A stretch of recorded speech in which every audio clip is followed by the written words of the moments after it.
നമസ്കാരം. പ്രൈം ഡിബേറ്റിലേക്ക് സ്വാഗതം. കേന്ദ്രത്തിൽ കാണുന്നത് അധികാരം നിലനിർത്താനുള്ള രാഷ്ട്രീയ പോരാട്ടമല്ല, അധികാരത്തിന്റെ നിയമങ്ങൾ തന്നെ മാറ്റി എഴുതാനുള്ള രാഷ്ട്രീയമാണ്. പ്രതിപക്ഷ പാർട്ടികളെ ദുർബലമാക്കിയും പിളർത്തിയും 2/3 ഭൂരിപക്ഷത്തിലേക്കുള്ള യാത്രയാണിപ്പോൾ നടക്കുന്നത്. ലക്ഷ്യം ലോക്സഭയിൽ NDAക്ക് 360 അംഗബലം. 2 വർഷം തികയും മുൻപ് തന്നെ പ്രതിപക്ഷത്തെ ഒരുമിച്ച് നിർത്തുമെന്ന് പറഞ്ഞ ഇന്ത്യ സഖ്യം പിളരുകയാണ്. ഒരു വശത്ത് തൃണമൂൽ കോൺഗ്രസിൽ പിളർപ്പ്, മറുവശത്ത് ശിവസേനയിൽ കലാപം, DMKയുടെ വിട്ടുപോകൽ. 234 അംഗബലമുണ്ടായിരുന്ന പ്രതിപക്ഷ സഖ്യം ഇന്ന് ചുരുങ്ങിക്കൊണ്ടിരിക്കുമ്പോൾ NDA 2/3 ഭൂരിപക്ഷത്തിലേക്ക് കുതിക്കുമെന്ന ചർച്ചയാണ് രാജ്യത്ത്. 2/3 ഭൂരിപക്ഷം ഇത് വെറുമൊരു സംഖ്യയല്ല, ഭരണഘടനാ ഭേദഗതികളുടെ താക്കോലാണ്. ഒരു രാജ്യം ഒരു തെരഞ്ഞെടുപ്പ്, മണ്ഡല പുനർനിർണയത്തിന് ശേഷമുള്ള വനിതാ സംവരണത്തിന്റെ നടപ്പാകൽ, മറ്റ് സുപ്രധാന ഭരണഘടനാ ഭേദഗതികൾ, ഇവയെല്ലാം എളുപ്പത്തിൽ നടപ്പാക്കാൻ ആവശ്യമായ സംഖ്യ ഉറപ്പിക്കാനുള്ള നീക്കത്തിലാണ് BJP. സൂപ്പർ മെജോറിറ്റി ജനാധിപത്യത്തിന് ശക്തിയാണോ, അതോ പ്രതിപക്ഷത്തെ ദുർബലമാക്കുന്ന രാഷ്ട്രീയ എഞ്ചിനീയറിംഗോ? ജനവിധിയിലൂടെ കിട്ടാത്ത സംഖ്യ രാഷ്ട്രീയ പുനഃക്രമീകരണങ്ങളിലൂടെ നേടുമ്പോൾ അത് ജനാധിപത്യത്തിന്റെ വിജയമാണോ, അതോ ജനവിധിയുടെ ആത്മാവിനെ മറികടക്കുന്നതാണോ? ഓപ്പറേഷൻ ലോട്ടസും കടന്ന് ഓപ്പറേഷൻ 3/2 എന്ന പുതിയ രാഷ്ട്രീയ അധ്യായം വിജയിക്കുമോ?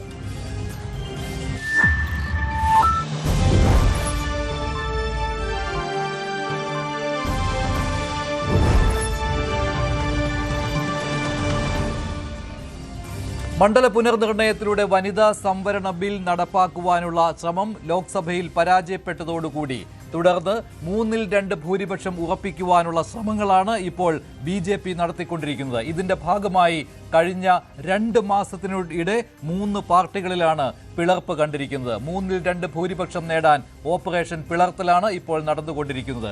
2/3 ഭൂരിപക്ഷത്തിനായുള്ള ഈ ശ്രമത്തിൽ NDA സഖ്യത്തിന് വേണ്ടത് 360 അംഗങ്ങളാണ്. ലോക്സഭയിൽ NDAയുടെ ഇപ്പോഴത്തെ അംഗബലം 290 ഉള്ളത്. നേരത്തെ 543, ഇപ്പോൾ 540 അംഗങ്ങളാണ്. അപ്പോൾ 2/3 ഭൂരിപക്ഷത്തിന് വേണ്ടി വരുന്നത് 360 അംഗങ്ങളാണ്. അതിൽ 293 NDAക്കുള്ളത്. 234 തുടക്കത്തിൽ ഇന്ത്യ സഖ്യത്തിൽ ഉണ്ടായിരുന്നത്. ഇപ്പോൾ മാറി മാറി NDA സഖ്യത്തിന്റെ അംഗബലം കൂടുകയും ഇന്ത്യ സഖ്യത്തിന്റെ അംഗങ്ങൾ കുറയുകയും ചെയ്തുകൊണ്ടിരിക്കുകയാണ്. തൃണമൂൽ കോൺഗ്രസിൽ നിന്ന് 20 MPമാരെ അടർത്തുമ്പോൾ 313 എന്ന സംഖ്യയിലേക്ക് NDA വരുന്നു.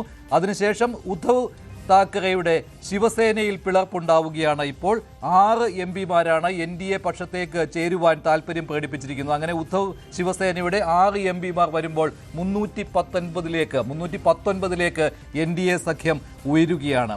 അതേ സമയത്ത് ഇന്ത്യ സഖ്യത്തിൽ കുറവുകൾ ഉണ്ടായിക്കൊണ്ടിരിക്കുകയാണ്. ഇനി 41 MPമാരെ കൂടി മറിക്കുവാനാണ് NDAയുടെ ശ്രമം. അങ്ങനെ 360 എന്ന 2/3 ഭൂരിപക്ഷത്തിലേക്കുള്ള അംഗസംഖ്യ ലോക്സഭയിൽ ഉറപ്പിക്കുവാനുള്ള ശ്രമമാണ് നടക്കുന്നത്. ഈ 360 എന്ന് പറയുമ്പോൾ 540 അംഗങ്ങൾ ലോക്സഭയിൽ ബില്ലിന്റെ പരിഗണനാ സമയത്ത് ഹാജരായെങ്കിലാണ് 360 വേണ്ടി വരുന്നത്. അംഗങ്ങൾ വിട്ടുനിൽക്കുകയാണെങ്കിൽ ഇത്രയും സംഖ്യ വേണ്ട. അതിനാൽ തന്നെ ആ രീതിയിലുള്ള ശ്രമങ്ങളും നടക്കും. സ്വാഭാവികമായിട്ട് മൺസൂൺ സെഷനിൽ വീണ്ടും വനിതാ സംവരണ ബിൽ പരിഗണനയ്ക്ക് വരുമ്പോൾ 2/3 ഭൂരിപക്ഷം, സഭയിൽ ഹാജരായ അംഗങ്ങളുടെ 2/3 ഭൂരിപക്ഷം ഉറപ്പാക്കുവാനുള്ള ശ്രമങ്ങൾ, അതൊന്നുകിൽ പാർട്ടികളെ പിളർത്തി NDA സഖ്യത്തിലേക്ക് കൊണ്ടുവരിക, അല്ലെങ്കിൽ പാർട്ടികളോ MPമാരോ ലോക്സഭയിൽ ഹാജരാകാതെ ആ സമയത്ത് വിട്ടുനിൽക്കുക. ഇങ്ങനെയുള്ള തന്ത്രങ്ങൾ പയറ്റിക്കൊണ്ടിരിക്കുകയാണ്. അതിൽ ഏറ്റവും പ്രധാനപ്പെട്ടത് DMK ഇപ്പോൾ ഇന്ത്യ സഖ്യത്തിലില്ല. 22 MPമാരാണ് DMKക്ക് ലോക്സഭയിലുള്ളത്. അവർ ഇന്ത്യ സഖ്യത്തിൽ ഇല്ല. അവർ ഇപ്പോൾ നിലപാട് ഏത് സഖ്യത്തിലേക്ക് വരണമെന്ന് തീരുമാനിച്ചിട്ടില്ല. അവരുടെ നിലപാട് നിർണായകമാകും. വനിതാ സംവരണ ബില്ലിന്റെ പരിഗണന വേളയിൽ, അല്ലെങ്കിൽ ഭരണഘടനാ ഭേദഗതി ആവശ്യമുള്ള ഏത് ബില്ലിന്റെയും പരിഗണനാ വേളയിൽ, വോട്ടെടുപ്പ് വേളയിൽ. അതിനാൽ തന്നെ അതിനുള്ള നീക്കങ്ങളും NDA സഖ്യം പല ഭാഗത്തു നിന്നും നടത്തിക്കൊണ്ടിരിക്കുകയാണ്. NDAയിൽ ഇപ്പോൾ 293 നിന്ന് 319 അംഗബലം ഉയരുകയാണ്. അതേസമയം ഇന്ത്യ സഖ്യം 234 നിന്നാണ് ഇന്ത്യ സഖ്യം ഇപ്പോൾ 183 താണിട്ടുള്ളത്. ഇതിൽ ഏറ്റവും പ്രധാനപ്പെട്ട കാര്യം DMK-യുടെ 22 അംഗങ്ങൾ ഇപ്പോൾ ഇന്ത്യ സഖ്യത്തിൽ ഇല്ല. തൃണമൂൽ കോൺഗ്രസിലെ 28 MP-മാരിൽ 20 പേർ NDA-യിലേക്ക് പോകുമ്പോൾ 8 പേർ മാത്രമാണ് ഇന്ത്യ സഖ്യത്തിലുള്ളത്. ഉദ്ധവ് ശിവസേനയുടെ 3 MP-മാർ മാത്രമേ ഇന്ത്യ സഖ്യത്തിൽ അവശേഷിക്കുകയുള്ളൂ. നേരത്തെ ആം ആദ്മി പാർട്ടിയുടെ 3 MP-മാർ അവരും ഇന്ത്യ സഖ്യത്തിൽ നിന്ന് വേറിട്ട് കഴിഞ്ഞു. അതിനാൽ തന്നെയാണ് ഇപ്പോൾ ഏറ്റവും ഒടുവിൽ NDA 319, ഇന്ത്യ സഖ്യം 183, മറ്റുള്ളവർ 38. ചെറിയ വ്യത്യാസങ്ങൾ ഇതിലുണ്ടായേക്കാം. പക്ഷേ ഇതാണിപ്പോൾ ലോക്സഭയിലെ കണക്ക്. ഇത് വെച്ച് നോക്കുമ്പോൾ ഈ മറ്റുള്ളവരിൽ YSR കോൺഗ്രസിൻ്റെ ഉണ്ട്. YSR കോൺഗ്രസ് സാധാരണ ബില്ലുകളുടെ പരിഗണന വേളയിൽ NDA-ക്ക് എതിരായിട്ട് വോട്ട് ചെയ്യാറില്ല. അവർ നിഷ്പക്ഷ നിലപാടായിരിക്കും സ്വീകരിക്കാറുള്ളത്. അങ്ങനെ വരുമ്പോൾ ആ പാർട്ടികളെ പോലെയുള്ളവരുടെ നിലപാട് കൂടി നിർണായകമാവുകയാണ്. അങ്ങനെ ഏതെങ്കിലും വിധത്തിൽ ഏത് രീതിയിലാണെങ്കിലും 2/3 ഭൂരിപക്ഷം ലോക്സഭയിൽ ഉറപ്പാക്കുവാനുള്ള നീക്കങ്ങളാണ് ഇപ്പോൾ BJP നടത്തിക്കൊണ്ടിരിക്കുന്നത്. അതിനാണ് ഒരു മാസത്തിനിടെ 4 ആഴ്ചയ്ക്കിടെ ഇപ്പോൾ 3 പാർട്ടികളാണ് ഇന്ത്യ സഖ്യത്തിൽ നിന്ന് മാറിയിട്ടുള്ളത്. അല്ലെങ്കിൽ പിളർപ്പിലൂടെ ഇന്ത്യ സഖ്യത്തിലെ അംഗബലം കുറഞ്ഞിട്ടുള്ളത്. അതേസമയത്ത് NDA-യുടെ അംഗബലം കൂടുന്ന കാഴ്ചയാണ് ഇപ്പോൾ കാണുന്നത്. ഓപ്പറേഷൻ 3/2 അല്ലെങ്കിൽ ഓപ്പറേഷൻ പിളർത്തൽ ഇത് എത്രമാത്രം വിജയിക്കുമെന്നാണ് അറിയുവാനുള്ളത്. ഇത് ഇങ്ങനെയൊരു ഓപ്പറേഷന് BJP മുന്നോട്ടിറങ്ങുന്നത് തന്നെ ഏറ്റവും പ്രധാനപ്പെട്ടത് വനിതാ സംവരണ ബിൽ നടപ്പാക്കുക എന്നുള്ളതാണ്, പാസ്സാക്കിയെടുക്കുക ലോക്സഭയിൽ എന്നുള്ളതാണ്. രാജ്യസഭയിൽ ഇത്രയും ബുദ്ധിമുട്ട് NDA സഖ്യത്തിന് ഇല്ല. ഇപ്പോൾ തന്നെ 150 അംഗങ്ങളുടെ പിന്തുണ NDA സഖ്യത്തിന് രാജ്യസഭയിലുണ്ട്. 164 അംഗങ്ങളുടെ പിന്തുണയാണ് 2/3 ഭൂരിപക്ഷത്തിന് വേണ്ടത്. അതിപ്പോൾ നിലവിൽ പല സംസ്ഥാനങ്ങളിലും രാജ്യസഭയിലേക്കുള്ള തെരഞ്ഞെടുപ്പുകൾ നടക്കുന്നുണ്ട്. ബംഗാൾ പോലെയുള്ള സംസ്ഥാനങ്ങളിൽ നിലവിൽ അംഗസംഖ്യ കൂട്ടുവാനായിട്ട് കഴിയുന്നുമുണ്ട് BJP-ക്ക്. അതിനാൽ തന്നെ രാജ്യസഭയിൽ അത്ര ബുദ്ധിമുട്ടുണ്ടാവുകയില്ല. പക്ഷേ ലോക്സഭയിൽ ഇനിയും 41 അംഗങ്ങളുടെ പിന്തുണ കൂടി ഉറപ്പിക്കേണ്ടതുണ്ട്. അതിനുള്ള ശ്രമങ്ങളാണ് നടന്നുകൊണ്ടിരിക്കുന്നത്. എന്തായാലും ഇത് ജനാധിപത്യത്തിന് ഭൂഷണമാണോ? ജനവിധിയിലൂടെ അല്ല 2/3 ഭൂരിപക്ഷത്തിലേക്ക് വന്നിട്ടുള്ളത്. പക്ഷേ പാർട്ടികളുടെ പുനഃക്രമീകരണത്തിലൂടെ അവരെ പിളർത്തിക്കൊണ്ടുള്ള ഈ തന്ത്രം അത് എത്രമാത്രം വിജയിക്കും എന്നുള്ളതാണ്. ശ്രീ മോഹൻ വർഗീസ്, ശ്രീ CB സത്യൻ, ശ്രീ ഷാബു പ്രസാദ് എന്നിവർ ചേരുകയാണ്. ശ്രീ മോഹൻ വർഗീസ്, എങ്ങനെയാണ് താങ്കൾ കാണുന്നത് ഈ 360-ലേക്ക് എത്തുവാൻ, 2/3 ഭൂരിപക്ഷത്തിലേക്ക് എത്തുവാൻ? ചില ഘട്ടങ്ങളിൽ അതുപോലും വേണ്ടി വരില്ല. ഏറ്റവും ഒടുവിൽ വനിതാ സംവരണ ബിൽ ഏപ്രിലിൽ പരിഗണിച്ച സമയത്ത് 293 അല്ല 298 MP-മാരുടെ പിന്തുണ NDA-ക്ക് കിട്ടിയതും ശ്രദ്ധേയമാണ്. അതായത് പ്രതിപക്ഷ പാർട്ടികളിൽ നിന്ന് പോലും 5 പേർ NDA സഖ്യത്തിന് വോട്ട് ചെയ്തിട്ടുണ്ട്. അതുമാത്രമല്ല, അന്ന് ലോക്സഭയിൽ ഹാജരായിരുന്നത് 540 അംഗങ്ങളായിരുന്നില്ല, 528 ആയിരുന്നു. അപ്പോൾ അതനുസരിച്ച് 2/3 ഭൂരിപക്ഷത്തിൻ്റെ അംഗസംഖ്യയും കുറയും. അപ്പോൾ 2/3 എന്നുള്ളതാണല്ലോ ഇപ്പോഴത്തെ ലക്ഷ്യം. അത് എത്രമാത്രം വിജയിക്കും ഇപ്പോൾ? ശ്രീ മഞ്ജുഷ്, 2/3 പ്രയാണത്തിലാണ് ഇപ്പോൾ NDA. അല്ലെങ്കിൽ ഒന്നുകിൽ NDA അല്ലെങ്കിൽ NDA എന്ന മുന്നണിയെ പുറമെ നിന്നുകൊണ്ട് സഹായിക്കുന്ന രീതിയിൽ 360 പാർലമെന്റ് അംഗങ്ങളെ ഹാജരാക്കുന്ന, ലോക്സഭാ അംഗങ്ങളെ സൃഷ്ടിച്ചെടുക്കുന്ന ഒരു തിരക്കിലാണ് ഇപ്പോൾ. ആ പ്രക്രിയ നടന്നുകൊണ്ടിരിക്കുന്നു. ഒരു നിർണായക നിയമനിർമ്മാണം, അതായത് 2 കാര്യങ്ങളാണ്. ഒന്ന്, ഈ നിയോജക മണ്ഡലങ്ങളുടെ അതിർവരമ്പുകൾ പുനർനിർണ്ണയിക്കുക, ഡീലിമിറ്റേഷൻ. അത് വലിയൊരു എക്സസൈസ് ആണ്. അത് പൊളിറ്റിക്കൽ ഓവർച്യൂസ് ഉള്ളൊരു എക്സസൈസ് ആണ്. അതേപോലെ തന്നെ 1 നേഷൻ 1 ഇലക്ഷൻ, ഈ ഒരു കാര്യവും നടക്കണമെങ്കിൽ നിർണായകമായ ഭരണഘടനാ ഭേദഗതി വേണ്ടിവരും. സാധാരണ നിയമനിർമ്മാണ പ്രക്രിയയിലൂടെ അത് പറ്റില്ല. പാർലമെന്റിന്റെ 2 മണ്ഡലങ്ങളിലും 2/3 ഭൂരിപക്ഷം ആവശ്യമാണ്. അതിപ്പോൾ നിലവിലില്ലാത്തത് കൊണ്ടാണ് യഥാർത്ഥത്തിൽ ഇങ്ങനെയുള്ള നീക്കങ്ങളിലേക്ക് നടക്കുന്നത് എന്നാണ് പൊതുവെയുള്ള നിഗമനം. ഇനി നോക്കൂ, 2024 ലോക്സഭാ തെരഞ്ഞെടുപ്പിൽ ശ്രീ മഞ്ജുഷ്, പ്രധാനപ്പെട്ട സംസ്ഥാനങ്ങൾ, അതായത് 80 സാമാജികരുള്ള ഉത്തർപ്രദേശ്, 48 പേരുള്ള മഹാരാഷ്ട്ര, 42 പേരുള്ള പശ്ചിമ ബംഗാൾ, 39 MP-മാരെ വിടുന്ന തമിഴ്നാട്, ഈ സംസ്ഥാനങ്ങളിലൊക്കെ തന്നെ ഇന്ത്യ മുന്നണിക്കായിരുന്നു മേൽക്കൈ. അതായത് പ്രധാനപ്പെട്ട 4 സംസ്ഥാനങ്ങളാണെന്ന് ഓർക്കണം. ആ പ്രധാനപ്പെട്ട 4 സംസ്ഥാനങ്ങളിലും പ്രാദേശിക കക്ഷികൾ നിർണായകമായ ഒരു പങ്ക് വഹിച്ചു. അവിടുത്തെ പ്രധാനപ്പെട്ട പ്രാദേശിക കക്ഷികളൊക്കെ തന്നെ ഇന്ത്യ മുന്നണിയുടെ ഭാഗമായിരുന്നു എന്നതാണ് വാസ്തവം. ഉത്തർപ്രദേശിൽ 37 സീറ്റുള്ള സമാജ്വാദി പാർട്ടി ഇന്ത്യ മുന്നണിയിലെ ഏറ്റവും വലിയ കക്ഷിയാണ്. കോൺഗ്രസ് പാർട്ടി കഴിഞ്ഞാൽ, കോൺഗ്രസ് പാർട്ടിയുടെ 99 അംഗങ്ങൾ കഴിഞ്ഞാൽ രണ്ടാമത്തെ വലിയ കക്ഷിയാണ് സമാജ്വാദി പാർട്ടി. അഖിലേഷ് യാദവ് നയിക്കുന്ന സമാജ്വാദി പാർട്ടി. അത് അപ്രതീക്ഷിതമായ തോൽവിയാണ് BJP-ക്ക് ഉത്തർപ്രദേശിൽ ലഭിച്ചത്. BJP-ക്ക് ആകെ 33 സീറ്റ് മാത്രമേ ഏറ്റവും വലിയ സംസ്ഥാനത്ത് ലഭിച്ചുള്ളൂ എന്നതാണ് NDA-യുടെ കണക്കുകൂട്ടലുകൾ പെശകാൻ കാരണം. രണ്ടാമത്തെ വലിയ സംസ്ഥാനം മഹാരാഷ്ട്രയിൽ തികച്ചും അപ്രതീക്ഷിതമായ തോൽവിയാണ് NDAക്ക് സംഭവിച്ചത്. 40 സീറ്റുകൾ മാത്രമായി 30 സീറ്റുകളാണ് കോൺഗ്രസിനും UP അല്ല അതായത് ഇന്ത്യ മുന്നണിക്കും ലഭിച്ചത്. BJP അമ്പേ തകർന്നു പോയി അവിടെ. കോൺഗ്രസ് പാർട്ടിക്ക് ഏറ്റവും കൂടുതൽ സീറ്റുകൾ ലഭിച്ചു. ശിവസേന ഉദ്ധവ് താക്കറേക്ക് 9 സീറ്റും അതുപോലെ ശരത് പവാറിന്റെ കൂടെയുള്ള NCPക്ക് 8 സീറ്റും ഒക്കെ ലഭിച്ചപ്പോൾ അവിടെ നിർണായകമായ ഒരു നമ്പറിലേക്ക് ഇന്ത്യ എത്തി നിന്നു. അതുപോലെ തന്നെ തമിഴ്നാട്ടിൽ 22 സീറ്റുകളുമായി DMK വലിയ സാന്നിധ്യമാണ് അറിയിച്ചത്. 39 സീറ്റുകളിൽ മുഴുവൻ സീറ്റുകളും ഇന്ത്യ മുന്നണി തൂത്തുവാരിയ സംസ്ഥാനമാണ് തമിഴ്നാട്. ബംഗാളാണ് മൂന്നാമത്തെ വലിയ ഇന്ത്യ മുന്നണിയിലെ മൂന്നാമത്തെ വലിയ കക്ഷി. യഥാർത്ഥത്തിൽ തൃണമൂൽ കോൺഗ്രസ് ആണ്. അവിടെ 29 സീറ്റുകളാണ് 42-ൽ തൃണമൂൽ കോൺഗ്രസിന് മാത്രം ലഭിച്ചത്. അത് ഒരുമിച്ചല്ല മത്സരിച്ചത്, ഇന്ത്യ മുന്നണിയുടെ ഭാഗമായി കോൺഗ്രസിനോട് ചേർന്നല്ല മത്സരിച്ചത് എന്നുകൂടി ഓർക്കണം. പക്ഷേ ഈ 4 സംസ്ഥാനങ്ങളിൽ 3-ലും ഇതിനകം തന്നെ ഇന്ത്യ സഖ്യത്തിൽ പിളർപ്പ് വന്നു കഴിഞ്ഞു. അതിൽ ബംഗാളിൽ 20 MP-മാർ ഇതിനകം തന്നെ NDA പക്ഷത്തേക്ക് വരുന്നു. ഉദ്ധവ് സേനയിൽ നിന്ന് 6 പേർ NDAയിലേക്ക് ഉറപ്പിക്കുമ്പോൾ ഈ 2 സംസ്ഥാനങ്ങളിൽ നിന്ന് മാത്രമായി 26 MP-മാർ NDA സഖ്യത്തിലേക്ക് വരികയാണ്. പിന്നെ തമിഴ്നാട്ടിൽ 22 DMK MP-മാരും ഇന്ത്യ സഖ്യവുമായുള്ള ബന്ധം വിട്ടുകഴിഞ്ഞു. സ്വാഭാവികമായിട്ടും DMKയെ ഒപ്പം കൂട്ടുവാൻ അല്ലെങ്കിൽ DMK ഈ പ്രധാനപ്പെട്ട ബില്ലുകൾ പരിഗണിക്കുന്ന സമയത്ത് വിട്ടുനിർത്തുവാനുള്ള ശ്രമങ്ങൾ നടക്കുമെന്നുള്ള കാര്യത്തിൽ സംശയമില്ല BJPയുടെ ഭാഗത്ത് നിന്ന്. അതവിടെ നിൽക്കട്ടെ. പിന്നെ പറയുന്നത് ഉത്തർപ്രദേശാണ്. ഉത്തർപ്രദേശിൽ ഇപ്പോൾ തന്നെ അവിടെ ഈ അഖിലേഷ് യാദവിൻ്റെ സമാജ്വാദി പാർട്ടിയെ പിളർത്തുവാനുള്ള ശ്രമങ്ങൾ നടക്കുന്നുണ്ട്. അത് സ്ഥിരീകരിക്കുന്ന കാര്യങ്ങൾ വന്നിട്ടില്ല. അവിടുത്തെ ഒരു മന്ത്രി തന്നെയാണ് ഇക്കാര്യം പറഞ്ഞത്. അവിടെ അഖിലേഷ് യാദവിൻ്റെ പാർട്ടിയിൽ നിന്ന് MP-മാർ എത്തും NDAയിലേക്ക് എന്ന്. അപ്പോൾ ഈ പ്രധാനപ്പെട്ട 4 സംസ്ഥാനങ്ങളിലും കാര്യങ്ങൾ തുടങ്ങിക്കഴിഞ്ഞു, അല്ലെങ്കിൽ അതിൻ്റെ ഒരു പകുതിയെങ്കിലും ഫലപ്രാപ്തിയിലേക്ക് എത്തിക്കുവാൻ ഇതിനകം തന്നെ BJPക്ക് കഴിഞ്ഞിട്ടുണ്ട്. അപ്പോൾ ഇതുകൊണ്ട് തന്നെയാണല്ലോ 3-2 ഭൂരിപക്ഷം എന്നുള്ള കൃത്യമായ ലക്ഷ്യമാണ് BJPക്കുള്ളത് എന്നതിൽ ഒരു സംശയവും തോന്നാത്തത്. ഇല്ല, അതാണ് ശ്രീ മഞ്ജുഷ്. ഗെയിം പ്ലാൻ എന്ന് പറയുന്നത് ഞാൻ ഈ പറഞ്ഞ 4 സംസ്ഥാനങ്ങളിലെ പ്രാദേശിക കക്ഷികളെ പിളർത്തി ഒരു മേജർ ജങ്കിനെ പിളർത്തുമ്പോൾ 3-2 കൂടുതൽ MP-മാരെ പിളർത്തിയെടുക്കണം. അത് വളരെ എളുപ്പം സാധിച്ചു. അത്ര ബുദ്ധിമുട്ടേണ്ടി വന്നില്ല എന്ന് വേണമെങ്കിൽ പറയാം.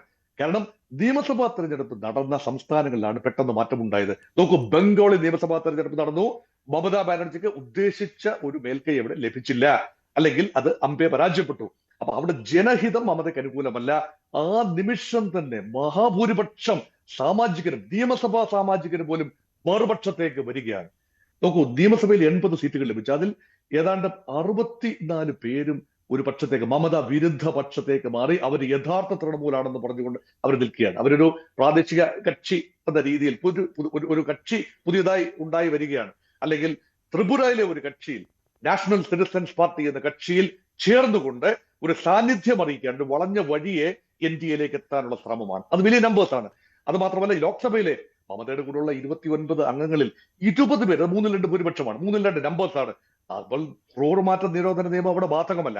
അപ്പൊ മഹാരാഷ്ട്ര അവിടെ അല്ല, എല്ലായിടത്തും ഇങ്ങനെ തന്നെയാണ്. ക്രൂർമാറ്റ നിരോധന നിയമം ബാധകമാകാത്ത രീതിയിലാണ്. അതാണ് അതിനകത്ത് ഏറ്റവും പ്രധാന പ്രത്യേകത. ആ രീതിയിൽ തന്നെയാണ് ഈ പിളർപ്പ് ഉണ്ടാകുന്നത്, അല്ലെങ്കിൽ പിളർപ്പ് ഉണ്ടാക്കുന്നത്. ഞാൻ താങ്കളിലേക്ക് വരാം. ശ്രീ സിബി സതിനി, 41 പേരുടെ പിന്തുണ കൂടി വേണം 3-2 ഭൂരിപക്ഷത്തിന് എന്ന് പറയുന്നത് ഏറ്റവും വലിയൊരു കണക്കാണ്. കാരണം അത്രയും ആണ് പരമാവധി, അതായത് പരമാവധി വേണ്ടി വരിക എന്നുള്ളതാണ്. പക്ഷേ പല സാഹചര്യങ്ങളും പരിശോധിക്കുമ്പോൾ അത്രയും MP-മാരുടെ ആവശ്യം വരികയുമില്ല. ഉദാഹരണത്തിന് കഴിഞ്ഞ ബില്ലിൻ്റെ, ഈ വനിതാ സംവരണ ബില്ലിൻ്റെ ചരിത്രമായ ഒരു കാര്യമാണല്ലോ അന്ന് ഏപ്രിൽ മാസത്തിൽ നടന്ന ബില്ലിൻ്റെ വോട്ടെടുപ്പ്. ആ സമയത്ത് ഈ പറയുന്ന 540 അംഗങ്ങളില്ലായിരുന്നു, 528 അംഗങ്ങളെ സഭയിൽ ഉണ്ടായിരുന്നുള്ളൂ. അപ്പോൾ അതൊക്കെ വെച്ച് നോക്കുമ്പോൾ 360 പോലും വേണ്ടി വരില്ല ചില ഘട്ടങ്ങളിൽ. അപ്പോൾ ഇത് അതിലേക്കുള്ള യാത്ര അന്തിമഘട്ടത്തിലേക്ക് എത്തിക്കഴിഞ്ഞിട്ടുണ്ടോ, അതോ ബുദ്ധിമുട്ടാണോ 3-2 ഭൂരിപക്ഷം കിട്ടുവാൻ NDAക്ക് ലോക്സഭയിൽ?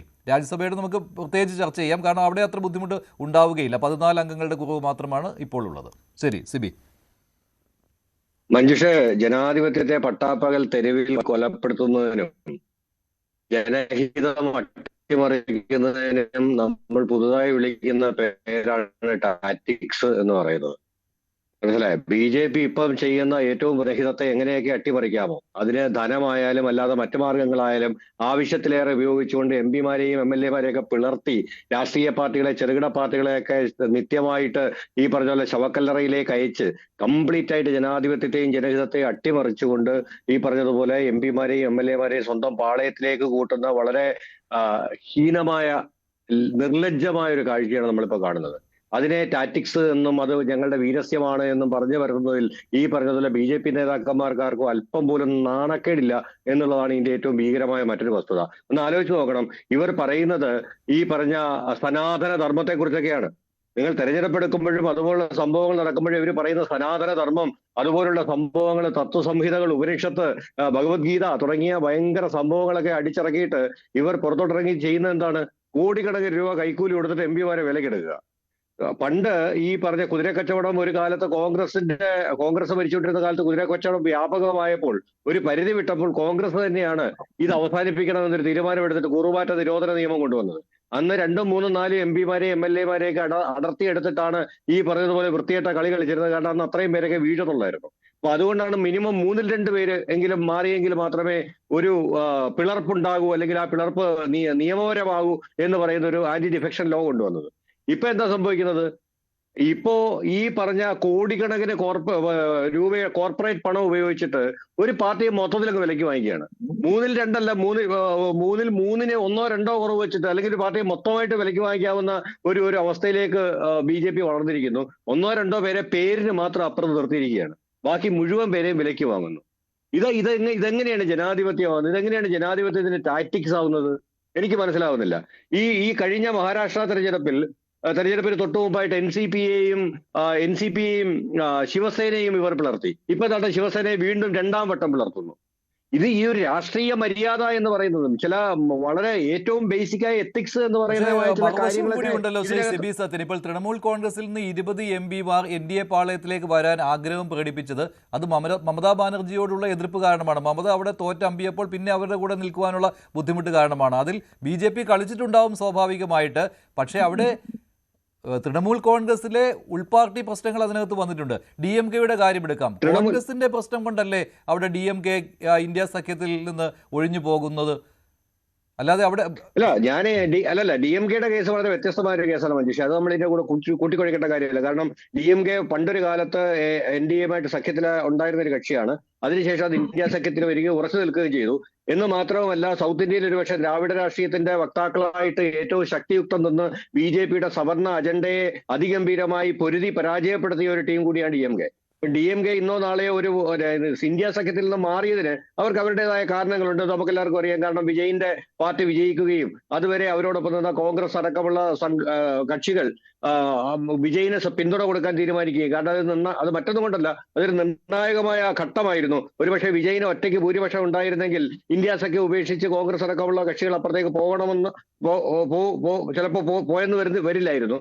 പക്ഷേ ഇപ്പോൾ വിജയിന്റെ ഒരു ഭൂരിപക്ഷം കിട്ടുകയും എന്നാൽ അദ്ദേഹത്തിന് സ്വന്തമായി ഭരിക്കാനുള്ള ഭൂരിപക്ഷം ഇല്ലാതാവുകയും, അങ്ങനെ ആ ഭൂരിപക്ഷം തെളിയിച്ചെങ്കിൽ മാത്രമേ നിങ്ങളെ ഞങ്ങൾ സത്യപ്രതിജ്ഞയ്ക്ക് വിളിക്കൂ എന്ന് ഗവർണർ ഒരു നിലപാടെടുക്കുകയും ചെയ്ത ഒരു സമയത്ത് ഈ പറഞ്ഞതുപോലെ ഒരു കോൺഗ്രസിന് അവർക്ക് പിന്തുണ കൊടുക്കേണ്ടി വന്നു. അത് ഓക്കെ, അതിനകത്ത് ചില അന്യായങ്ങളുണ്ട് എന്ന് ഞാൻ പൂർണ്ണമായിട്ടും അംഗീകരിക്കുന്നു. കാരണം അത് DMK-യുടെ പറഞ്ഞിട്ട് പോകാമായിരുന്നു എന്നുള്ളത് വേറെ കാര്യം. അവർ പറയുന്നത് അവരുടെ വളരെ സ്വാഭാവികമായ ഒരു പരിഭവം പറച്ചിലാണ്. ഞങ്ങളൊരു വാക്ക് പറഞ്ഞിട്ട് പോകാമായിരുന്നു. NDA-യുടെ ഈ 3-ൽ 2 ഭൂരിപക്ഷം ലോക്സഭയിൽ ഉറപ്പിക്കുവാനുള്ള നീക്കം വിജയിക്കണമെങ്കിൽ പെട്ടെന്ന് ഒരു കാര്യം എന്ന് പറയുന്നത് DMK ഒപ്പം കൂടുക എന്നുള്ളതാണ്. 22 MP-മാർ എന്നുള്ളത് ചില്ലറയല്ലോ. അങ്ങനെ വരുമ്പോൾ തന്നെ അതിപ്പോൾ 240 കടക്കും ആ അംഗസംഖ്യ. അതിനുള്ള സാധ്യത താങ്കൾ കാണുന്നുണ്ടോ? പ്രത്യേകിച്ച് വനിതാ സംവരണ ബില്ലാണ് പരിഗണനയ്ക്ക് വരുന്നത്, മണ്ഡല പുനർക്രമീകരണ ബില്ലാണ് പരിഗണനയ്ക്ക് വരുന്നത്. അതിനെ എന്ത് വന്നാലും DMK അനുകൂലിക്കുകയില്ലല്ലോ. പ്രത്യേകിച്ച് തെക്കേ ഇന്ത്യൻ സംസ്ഥാനങ്ങളിൽ സീറ്റുകൾ കൂടില്ല എന്നുള്ള കാര്യം കൂടി വരുമ്പോൾ. അതെ, ഇപ്പൊ ഇന്ത്യ മുന്നണിയുമായിട്ട് നിലവിൽ നിരവധി അഭിപ്രായ വ്യത്യാസങ്ങൾ നിലവിലുണ്ടെങ്കിലും എനിക്ക് തോന്നുന്നില്ല DMK ഉടൻ തന്നെ ഒരു സംഘപരിവാർ അജണ്ടയുമായി ചേർന്ന് പോകും എന്ന ഒരു കാരണവശാലും എനിക്ക് തൽക്കാലത്തെ അവസ്ഥയിൽ തോന്നുന്നില്ല. ഇനി നാളെ ഈ പറഞ്ഞ മാറ്റങ്ങൾ ഉണ്ടാക്കാൻ കാരണം DMK-ക്ക് അത്തരം ഒരു ഭൂതകാലം ഉണ്ടായതുകൊണ്ട് ഇനി പുതുതായിട്ട് അത്തരത്തിൽ എന്തെങ്കിലും തീരുമാനം എടുക്കുമോ എന്നുള്ള കാര്യത്തിൽ കൃത്യമായിട്ടുള്ള ധാരണയില്ല. പക്ഷെ സാധാരണഗതിയിൽ ഇതുവരെ അവരുടെ കഴിഞ്ഞ ഒരു 15 വർഷത്തെ നിലപാട് വെച്ച് നോക്കുകയാണെങ്കിൽ അവർ അത്തരത്തിലൊരു തീരുമാനം എടുക്കാനുള്ള സാധ്യത വളരെ വളരെ കുറവാണ്. അവർ കുറച്ചു കാലമെങ്കിലും അവർ ഈ പറഞ്ഞ ഇന്ത്യ സഖ്യത്തോട് പരിഭവം ഉണ്ടെങ്കിലും അവരൊരു പ്രതിപക്ഷ സഖ്യകക്ഷിയായിട്ട് അല്ലെങ്കിൽ ഒരു ആന്റി BJP അല്ലെങ്കിൽ ആന്റി NDA സഖ്യമായിട്ട് തന്നെ നിലനിൽക്കുമെന്നാണ് ഞാൻ കരുതുന്നത്. പക്ഷേ അവർക്ക് ഈ പറഞ്ഞ പോലെ 3-ൽ 2 ഭൂരിപക്ഷം തയ്ക്കാൻ ഇപ്പൊ ഏറ്റവും അടുത്ത പരിപാടി വരുന്നുണ്ട്. അത് സമാജ്വാദി പാർട്ടിയുടെ MP-മാരെ വിലക്കെടുക്കൽ ചടങ്ങാണ്. അതിന്റെ ഈ പറഞ്ഞതുപോലെ രണ്ടാം ഘട്ടത്തിലേക്കൊക്കെ കടന്നിരിക്കുന്നു എന്നാണ് ഏറെക്കുറെ മനസ്സിലാവുന്നത്. കാരണം UP-യിലെ ഇലക്ഷൻ ഏതാണ്ട് എനിക്ക് തോന്നുന്നു ഫെബ്രുവരിയിലാണ്. ചിലപ്പോൾ 2 മാസം മുന്നോട്ടാക്കി ഡിസംബറിൽ നടത്തിയേക്കുമെന്നൊരു സ്തുതിയുണ്ട്. അപ്പൊ അങ്ങനെ അതിങ്ങനെ തൊട്ടടുത്ത് വന്ന് നിൽക്കുമ്പോൾ ഏത് തരത്തിലും സമാജ്വാദി പാർട്ടിയിൽ ഉണ്ടാകുന്ന ഒരു പൊട്ടിത്തെറി എന്ന് പറയുന്നത്, കാരണം ഒരുപക്ഷെ ഒരു ആന്റി ഇൻകംബൻസി UP-യിൽ ഉണ്ടാകുമോ എന്ന് BJP ഭയപ്പെടുന്നുണ്ട്.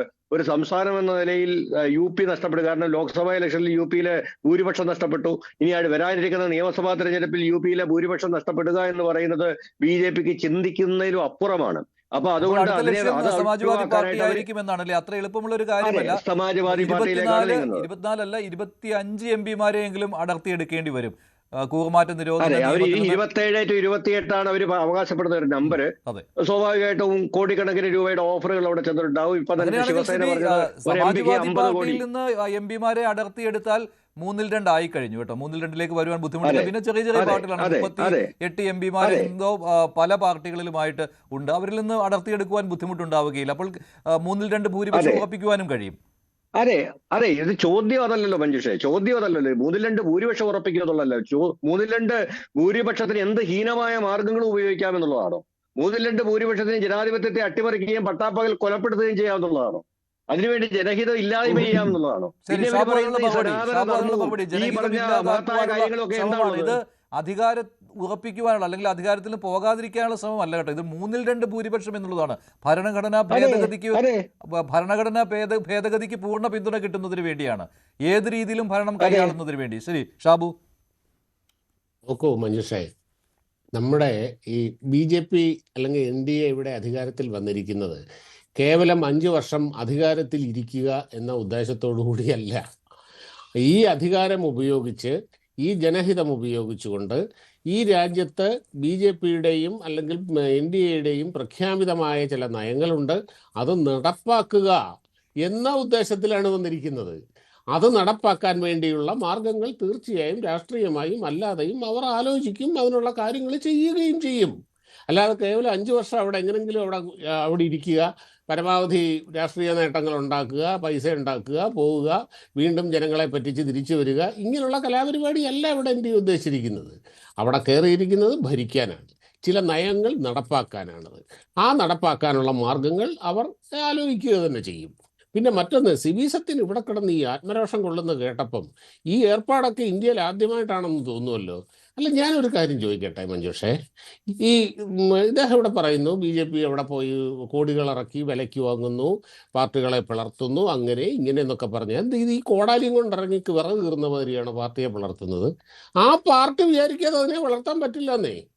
അതേപോലെ ഈ പറഞ്ഞ പ്രതിപക്ഷ MP-മാരെല്ലാം ഫോർ സെയിൽ ടാഗും തൂക്കി നടക്കുകയാണോ? ഇവിടെ OLX വിൽക്കാൻ വെച്ചേക്കുകയാണോ ഇവരെ സ്വയം?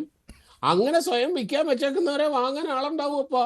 ആ പാർട്ടിയുടെയും ഈ പ്രതിപക്ഷം എന്ന് പറയുന്ന ഈ സാധനങ്ങളുടെയും വാല്യൂവും അവരുടെ മൂല്യബോധങ്ങളും അല്ലെങ്കിൽ അവരുടെ രാഷ്ട്രീയ ബോധവും ഇത്രക്കേ ഉള്ളൂ എങ്കിൽ തീർച്ചയായും BJP അത് മുതലെടുക്കുക തന്നെ ചെയ്യും.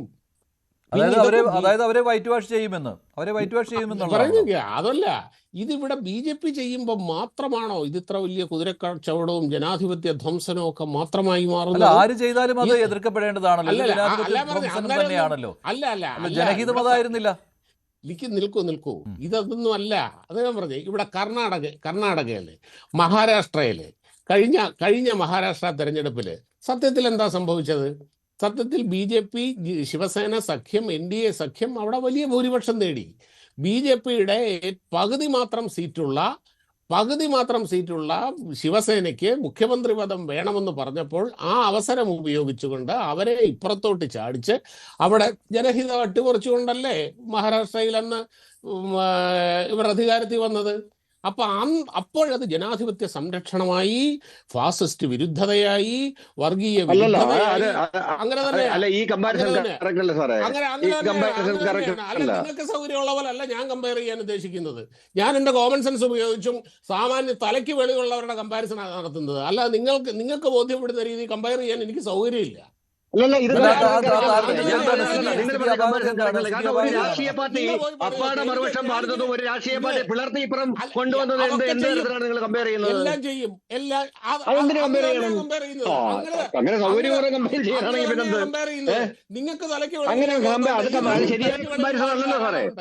അത് ശരിയായ കമ്പാരിസൺ അല്ലല്ലോ സാറേ. മിസ്റ്റർ നിങ്ങൾക്ക് ബോധ്യപ്പെടില്ലെങ്കിൽ അതായത് ഷാബു, അത് ഒരു പാർട്ടി മുഴുവനായിട്ട് പോകുന്നു, അല്ലല്ല, ഒരു പാർട്ടി മുഴുവനായിട്ട് പോകുന്നതിനെയും പാർട്ടിയെ മൂന്നിൽ രണ്ടായി പിളർത്തുന്നതിനെയും തമ്മിലുള്ള വ്യത്യാസമാണ് അവിടെ കേട്ടോ.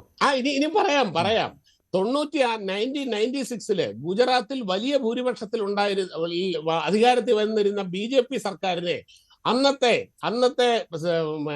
ഇവിടെ ദേവഗൌഡയുടെ നേതൃത്വത്തിൽ കോൺഗ്രസ് സപ്പോർട്ട് ചെയ്തിരുന്ന സർക്കാർ എങ്ങനെയാണ് അട്ടിമറിച്ചത്?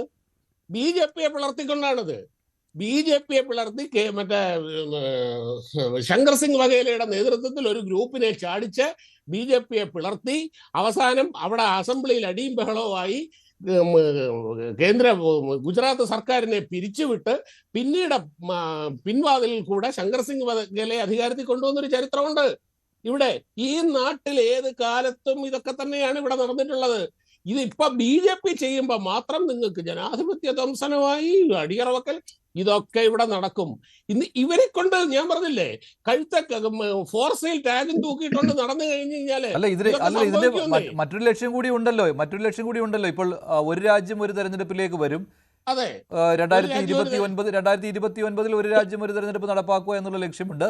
അതുപോലെ തന്നെ വനിതാ സംവരണ ബിൽ, അതിനോടൊപ്പം തന്നെ ഈ പറയുന്ന മണ്ഡല പുനർക്രമീകരണം അതുകൂടി വരുമ്പോഴത്തേക്കും സ്ഥിരമായിട്ട് അധികാരം ഉറപ്പിക്കാം എന്നുള്ള തന്ത്രപരമായ നീക്കം അല്ലേ? അതിന് എന്തും ചെയ്യും.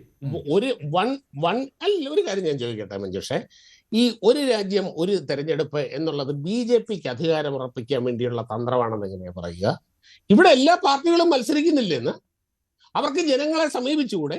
അവർക്ക് ജനങ്ങളെ കൺവിൻസ് ഇതിനൊന്നും അവരെ കൊണ്ട് കൊള്ളൂല്ലാത്തതിന് BJP എന്ത് വീഴ്ചപ്പാ? ഇവിടെ ഒരു കൃത്യമായ ലെവൽ പ്ലേയിങ് ഫീൽഡ് ഉണ്ട്. എല്ലാവർക്കും ജനങ്ങളെ സമീപിക്കാനുള്ള അവകാശമുണ്ട്, അതിനുള്ള സ്വാതന്ത്ര്യമുണ്ട്, അവരെ കൺവിൻസ് ചെയ്യാനുള്ള സ്വാതന്ത്ര്യമുണ്ട്, അധികാരത്തിൽ വരാനുള്ള സ്വാതന്ത്ര്യമുണ്ട്.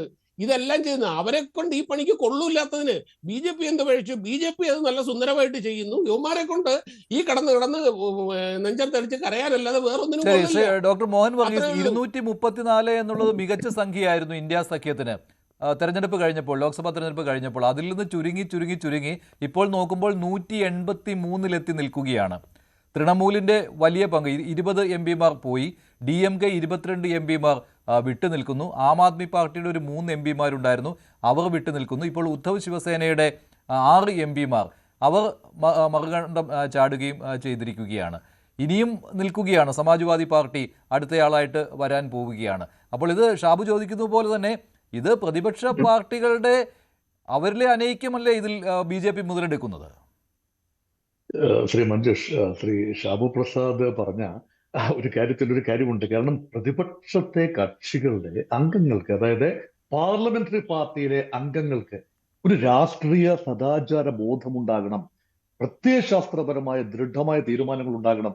ഇതൊന്നുമില്ലാതെ ഏതെങ്കിലും ഒരു ബാൻഡ് വാഗൺ ഇഫക്റ്റിൽ ജയിച്ചു വരികയും തങ്ങൾ ആരോട് പടവെട്ടിയാണ് വിജയിച്ചത്. ഇപ്പോൾ മഹാരാഷ്ട്രയിലെ ഉദ്ധവ് സേനയിലെ ആളുകൾ BJPയോട് പടപുരുതിയാണ് വിജയിച്ചത്, ഇന്ത്യ മുന്നണിയുടെ ഭാഗമായി നിന്നുകൊണ്ടാണ് വിജയിച്ചത്. തൃണമൂൽ കോൺഗ്രസ് വലിയ പോരാട്ടം നടത്തി 2024 ലോക്സഭാ തെരഞ്ഞെടുപ്പിൽ BJPയെ കടപുഴകി എറിഞ്ഞുകൊണ്ടാണ് ജയിച്ചു. BJP വിരുദ്ധതയിൽ നിന്നുകൊണ്ടാണ് ന്യൂനപക്ഷങ്ങളുടെ ഉൾപ്പെടെ വോട്ട് വാങ്ങിയാണ് ജയിച്ചത്. അപ്പൊ ഈ കൂറുമാറുന്ന അല്ലെങ്കിൽ ചേരി മാറുന്ന പിളർന്നു മാറുന്ന 1-2 ഉണ്ടെങ്കിൽ ഇല്ലെങ്കിലും അവരെ രാഷ്ട്രീയ സദാചാരം നോക്കണ്ടേ? അപ്പൊ ഇന്ത്യ മുന്നണിയിലെ കക്ഷികൾ ഇപ്പൊ BJP ചെയ്യുന്നത്, അല്ലെങ്കിൽ ശ്രീ അമിത്ഷായുടെ നേതൃത്വത്തിൽ ചെയ്യുന്നു എന്ന് പറയപ്പെടുന്ന നീക്കങ്ങൾ, ആ നീക്കങ്ങൾ ഫലവത്താകണമെങ്കിൽ ഈ മനസ്സുകൾ ആടണം. ഇന്ത്യ മുന്നണിയിലെ കക്ഷികളുടെ പ്രധാനപ്പെട്ട നേതാക്കളുടെയും MPമാരുടെയും മനസ്സ് പ്രലോഭനങ്ങൾക്ക് വശംവദനാണ്. പക്ഷെ പലരുടെയും പിന്നാലെ ED പോലെയുള്ള കേന്ദ്ര ഏജൻസികളും ഉണ്ടല്ലോ ശ്രീ മോഹൻ വർഗീസ്. തീർച്ചയായും ഇവിടെയാണ് ഒരു സ്ട്രക്ചറൽ വയലൻസ് എന്നൊരു കാര്യമുണ്ട്. EDയെ ഭയക്കുന്നത് ആരാണ്? മടിയിൽ കനമുള്ളവനല്ലേ വഴിയിൽ പേടിക്കേണ്ടതുള്ളൂ. EDയെ ഭയക്കാതെ നിൽക്കാൻ കഴിയുന്ന രാഷ്ട്രീയക്കാരാണ് സംശുദ്ധമായ രാഷ്ട്രീയക്കാർ. നിങ്ങൾ അന്വേഷിച്ചോളൂ, നിങ്ങൾ റെയ്ഡ് നടത്തിക്കോളൂ, ഇവിടെ നിന്നൊന്നും പൊക്കിയെടുക്കാനില്ല എന്ന് പറയാൻ കഴിയുന്ന എത്ര നേതാക്കന്മാരുണ്ട് ഇന്ത്യ മുന്നണിയിലെ ഘടകകക്ഷികളിൽ. ഇവിടെയാണ് വിഷയം. കോൺഗ്രസ് പാർട്ടി വളർക്കാൻ ബുദ്ധിമുട്ടുള്ളത് 99 MPമാരുള്ളത് കൊണ്ടാണ്.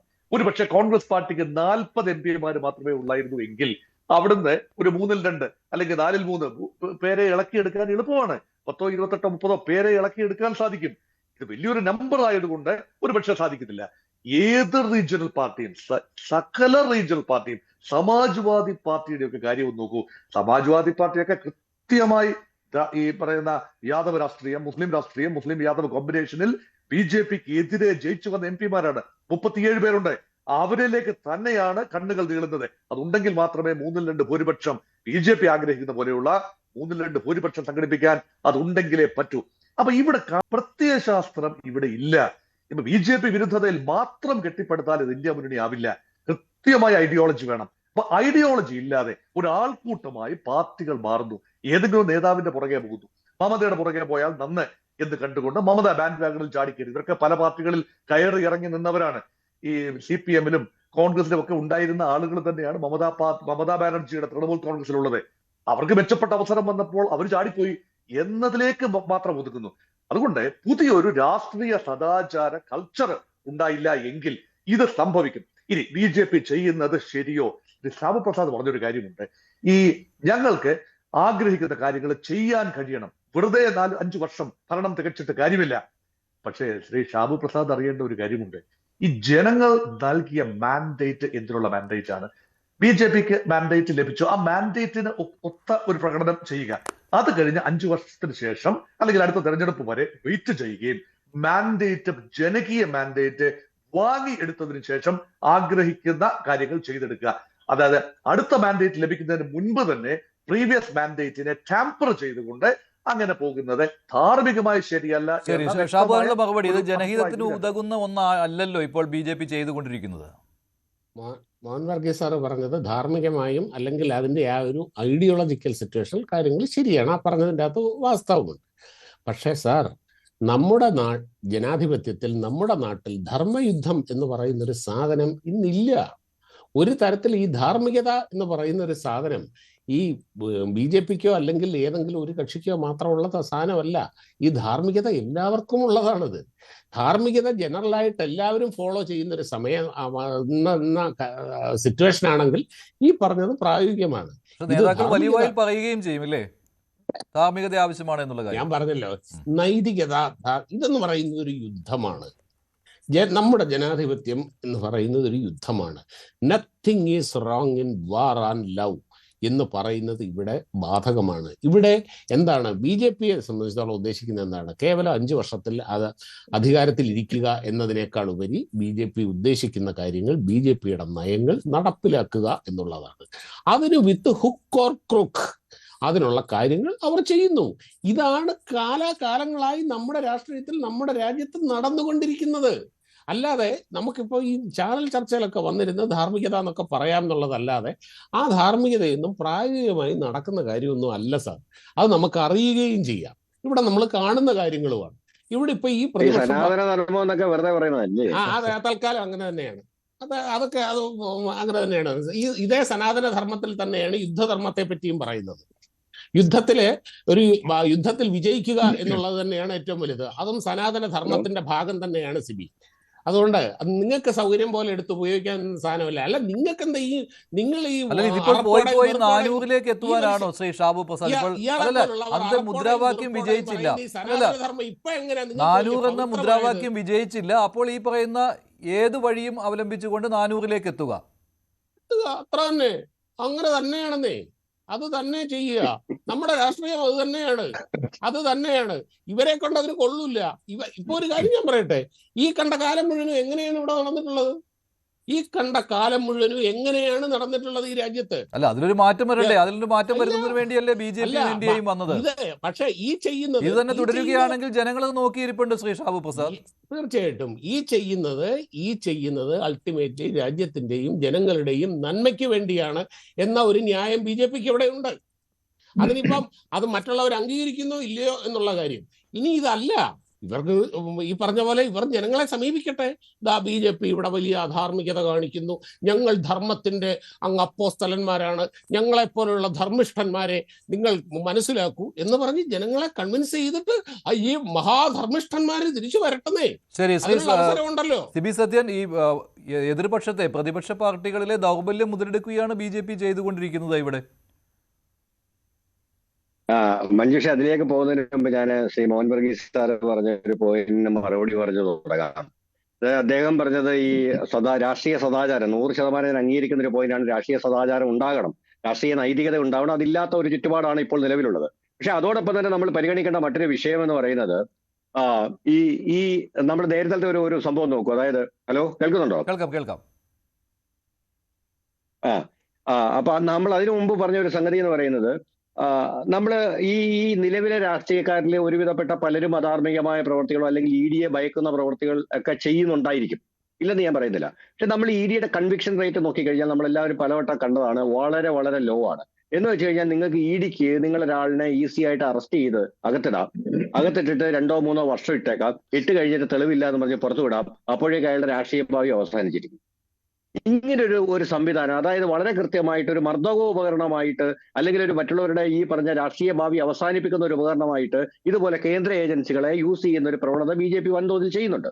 അതേസമയം തന്നെ ഇതേ EDയുടെ ഉപയോഗം സത്യസന്ധമായിട്ട് BJP MPമാരിലും BJP നേതാക്കന്മാരിലും കൂടെ കൊണ്ടുവന്നാൽ എന്തായിരിക്കും സംഭവിക്കുന്നത്?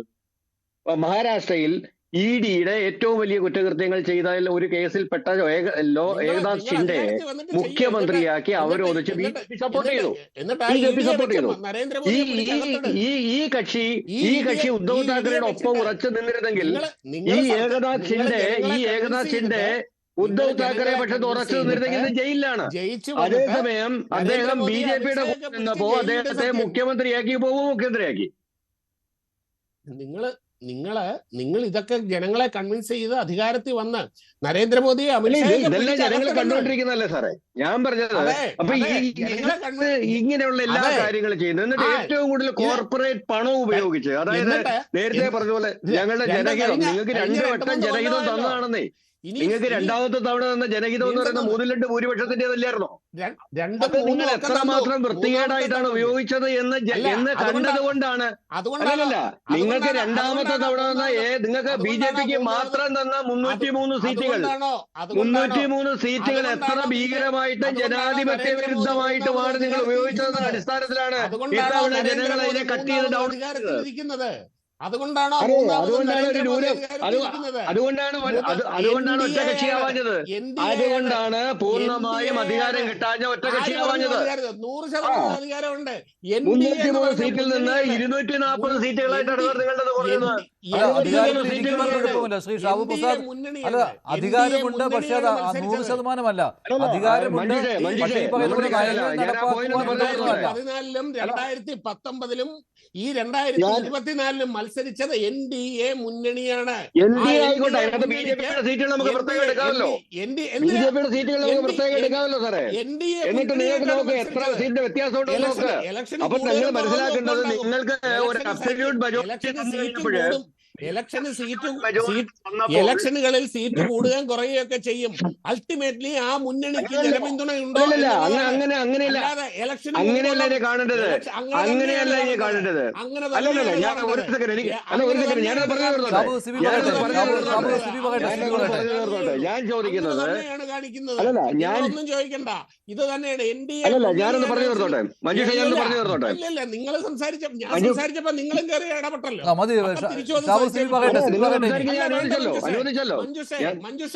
മഞ്ജുഷേ, NDA മുന്നണിയാണ് 3 തവണയും മത്സരിച്ചത്. ഈ 3 തവണയും ഭൂരിപക്ഷം ലഭിച്ചത്. ഭൂരിപക്ഷത്തിന്റെ അകത്ത് കൂടുതലും കുറവും ഒക്കെ ഉണ്ടായിട്ടുണ്ടാകും. NDA മുന്നണി അതിന്റെ അർത്ഥം എന്താണ്? അല്ല നിങ്ങൾ കഴിഞ്ഞ 5 വർഷം ഭരിച്ചത് ജനങ്ങൾക്ക് അങ്ങ് ഇഷ്ടപ്പെട്ടതുകൊണ്ട് ഇത്തവണ ഇച്ചിരി കുറച്ച് തന്നതാണ്. അത്രയും കയറിയിട്ട് അങ്ങ് ഭരിക്കണ്ട എന്ന് പറഞ്ഞിട്ട് കൃത്യമായിട്ട് മനസ്സിലായോ? അതുകൊണ്ടാണ് അത് ആക്ച്വലി യഥാർത്ഥത്തില് 2024 തെരഞ്ഞെടുപ്പിൽ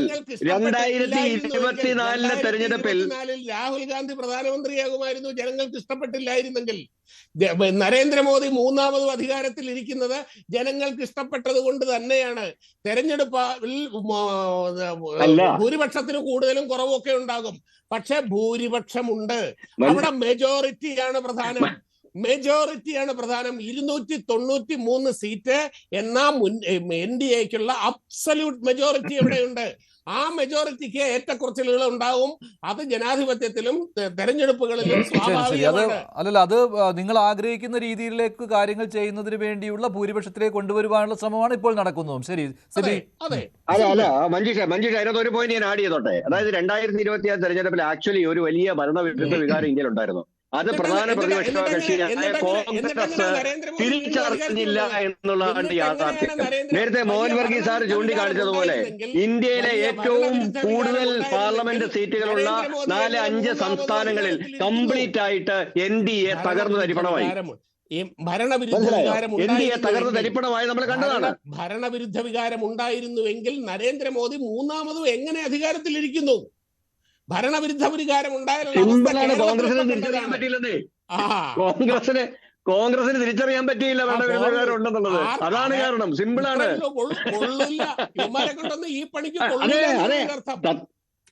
അത് തന്നെയാണ് ഞാനും പറയുന്നത്. ഒരു പരിധി വരെ BJP അധികാരത്തിൽ ഇരിക്കുന്നതിന് പിന്നിൽ കോൺഗ്രസിന്റെ ബലഹീനത തന്നെയാണ്, അല്ലാതെ BJPയുടെ അപാരമായ ശക്തിയൊന്നുമല്ല.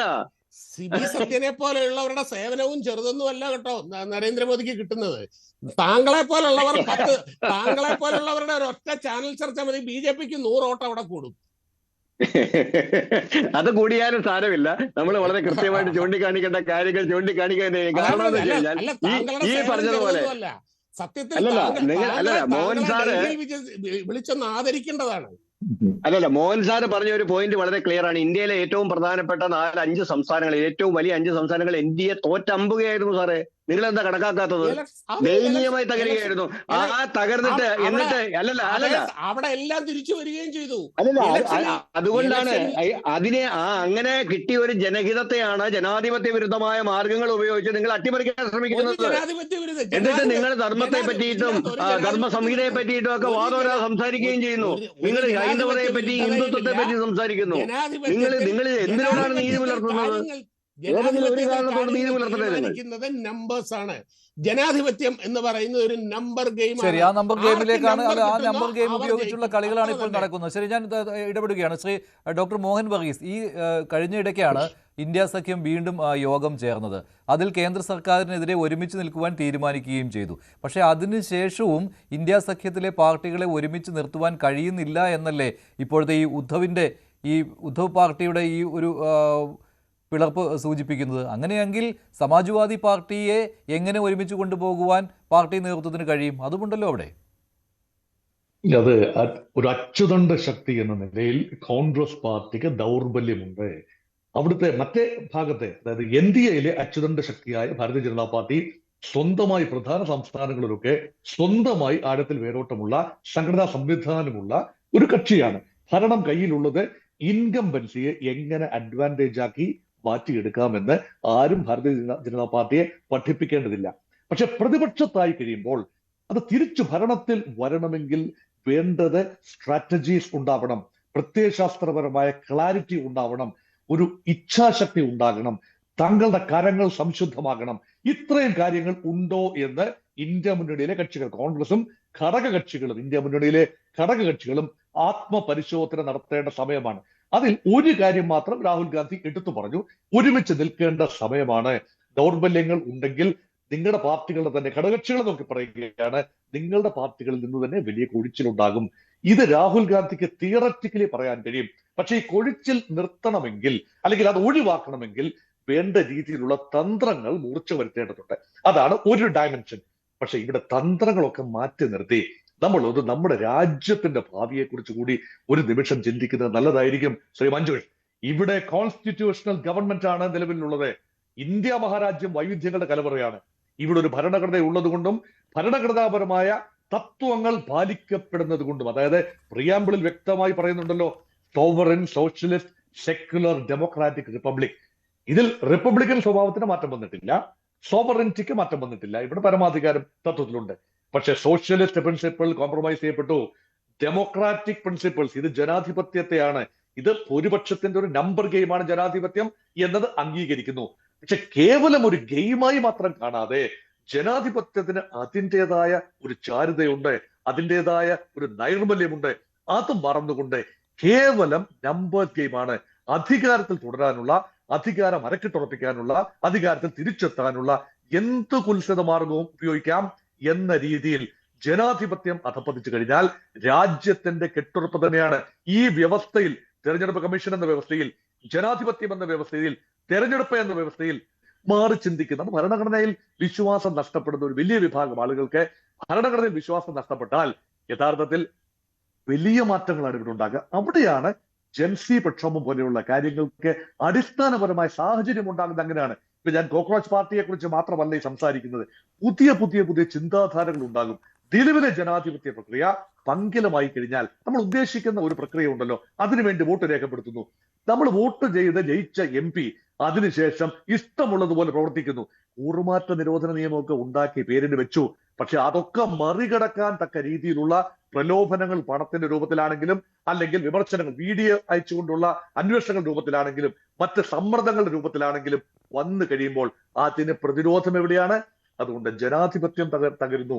ജനാധിപത്യ സ്ഥാപനങ്ങളുടെ വിശ്വാസ്യത, ഇലക്ഷൻ കമ്മീഷൻ ഉൾപ്പെടെയുള്ള സ്ഥാപനങ്ങളുടെ വിശ്വാസ്യത തകർന്നു കഴിഞ്ഞാൽ ഒരു രാജ്യത്തിന് മുന്നോട്ട് പോകാൻ ബുദ്ധിമുട്ട്.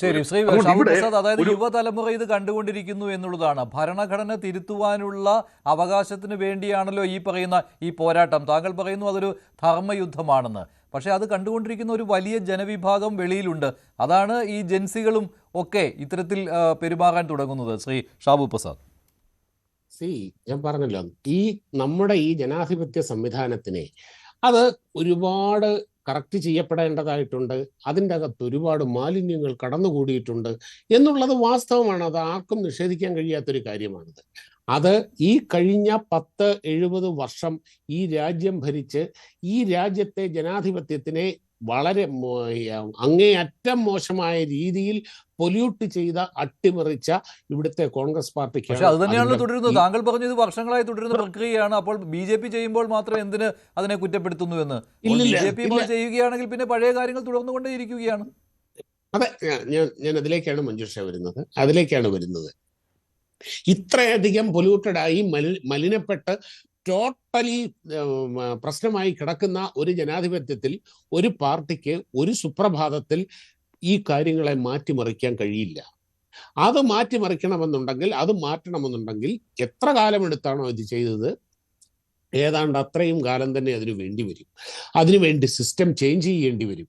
ആ സിസ്റ്റം ചേഞ്ച് ചെയ്യാൻ ചിലപ്പോൾ ഈ പറഞ്ഞതുപോലെ പ്രായോഗികമായ ചില കാര്യങ്ങളും ചെയ്യേണ്ടി വരും. അത് ഞാൻ പറഞ്ഞല്ലോ, ഭരണഘടന തിരുത്തിക്കൊണ്ടേ ഇരിക്കണമെന്നാണ് അല്ലേ?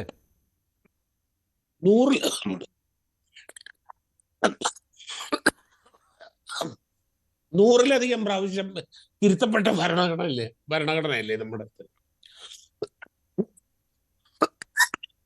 ശരി, താങ്കളിലേക്ക് വരാം. ഇത്രയും കാലം ഈ രാജ്യത്ത് എത്ര തവണ ഭരണഘടനാ ഭേദഗതി ഉണ്ടായി? 100-ലധികം പ്രാവശ്യം. അടിയന്തരാവസ്ഥ കാലത്ത് ഭരണഘടന തിരുത്തി ഇവിടുത്തെ നിയമസഭയുടെയും പാർലമെന്റിന്റെയും കാലാവധി 6 വർഷമാക്കി ഇന്ദിരാഗാന്ധി.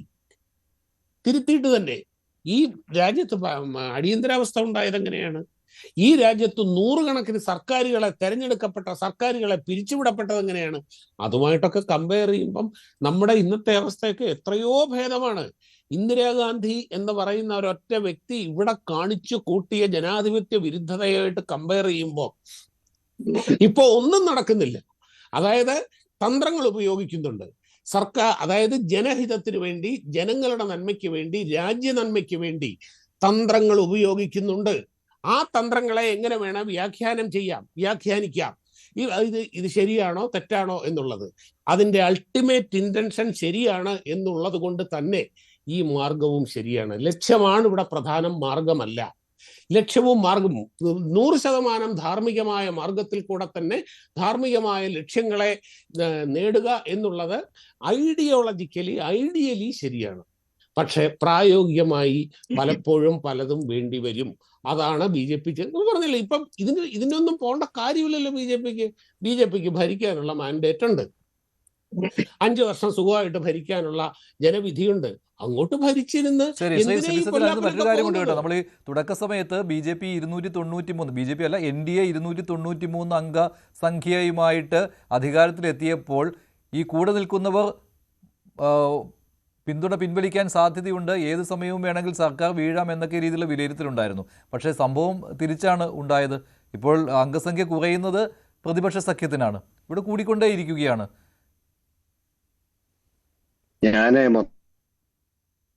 മൊത്തത്തിലൊരു ആവേശത്തിലാണ് മഞ്ജുഷ. കാരണം അല്പം മുമ്പ് വരെ ഈ പറഞ്ഞ നടപടിക്രമങ്ങളെല്ലാം അതിശക്തമായ ഭാഷയിൽ പിന്താങ്ങിയ ശ്രീമൻ ഷാവു പ്രസാദ് അതിനുശേഷം ധർമാധർമ്മങ്ങളെ കുറിച്ച് നടത്തിയൊരു പ്രഭാഷണം കേട്ട് ഞാൻ ആകെപ്പാടെ കോരിത്തിരിച്ചിരിക്കുകയാണ്.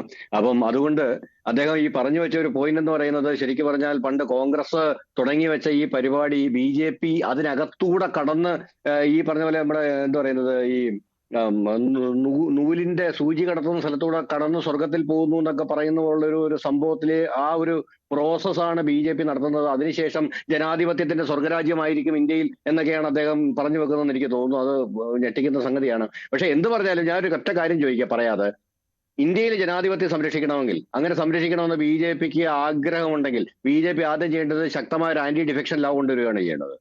എല്ലാ തരത്തിലുള്ള കൂറുമാറ്റങ്ങളും പാർട്ടി ഒന്നിച്ച് മാറുക എന്ന് പറയുന്ന ഒരു സംഗതിയാണ്.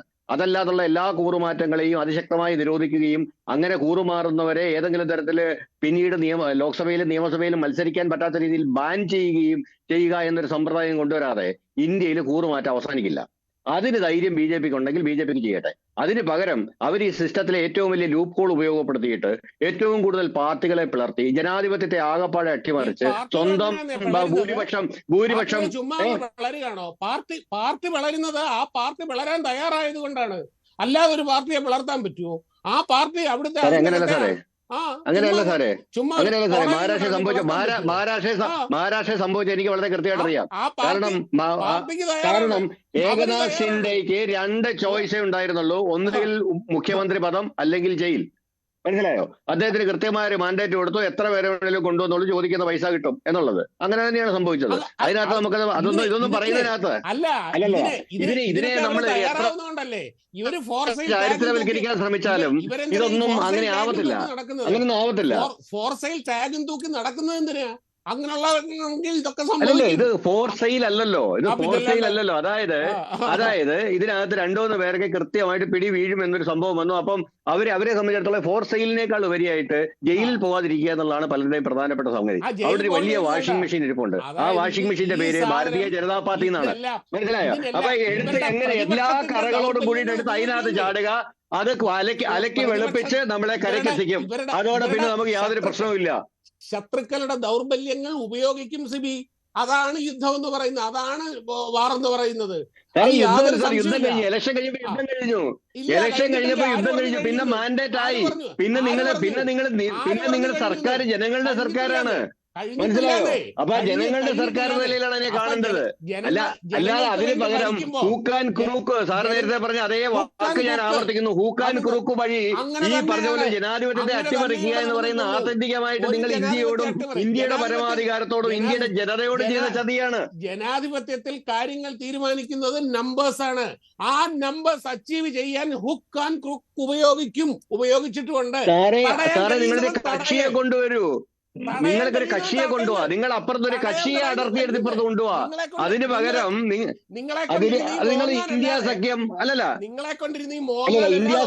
ഇന്ത്യ സഖ്യം തുടങ്ങി വെച്ച നിതീഷ് കുമാറിന്റെ പാർട്ടിയെ നിങ്ങൾക്കൊപ്പം കൊണ്ടുവരുന്നതിൽ നിങ്ങൾ വിജയിച്ചു. നിതീഷ് കുമാറിന്റെ മൊത്തം പാർട്ടിയെ നിങ്ങൾക്കൊപ്പം കൊണ്ടുവന്നു.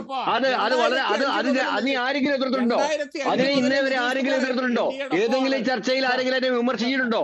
കാരണം ഒരു പാർട്ടി അപ്പാടെ നിങ്ങളുടെ കൂടെ വന്നു. അതിന് പകരമായിട്ട് ഈ പറഞ്ഞ പോലെ ഒന്നുകിൽ ഭയപ്പെടുത്തിയും, കാരണം അശോക് ചവാന്റെ കേസ് തന്നെ ഏറ്റവും വലിയ ഉദാഹരണമാണ്. മഹാരാഷ്ട്രയിൽ അശോക് ചവാൻ യഥാർത്ഥത്തിൽ കോൺഗ്രസിലെ പ്രമുഖ നേതാക്കന്മാരെ വിളിച്ച് കരഞ്ഞിട്ടാണ് അപ്പുറം പോയത്.